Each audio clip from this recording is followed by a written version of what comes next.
napanali ang aking Philippine Standard Time. May 4 na minuto makalipas ang ikawalang araw ng Huwebes, ika-16 ng Mayo, taong 2024. Narito ang Veritas News Alert. Patong mo yan.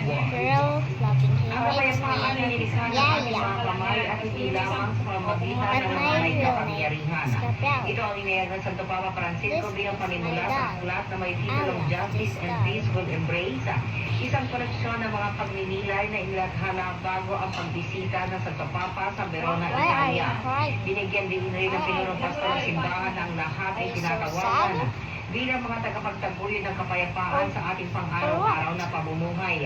Kabilang na ay kay Pope Francis ang pagpuli ng pagpapanatili ng kaayusan sa loob ng bawat tahanan, pamilya, mga tanggapang pinaglilingkuran at sa ating komunidad. Ang aklat ay pinapubliko ng Miyerkules ng Vatican Publishing House, ilang araw bago ang pagbisita ng Santo Papa sa Verona, kung saan ang pangunahing paksang kanyang tatalakayin ay nakatuon sa katarungan at kapayapaan. Magbabalik ang mga balita mamayang alas 9. Ang kanyang kapanaling Maria Navales. Pulgo, sumainyo ang katotohanan. Okay. Kapalang muli ang Please Veritas balance. News Alert nationwide.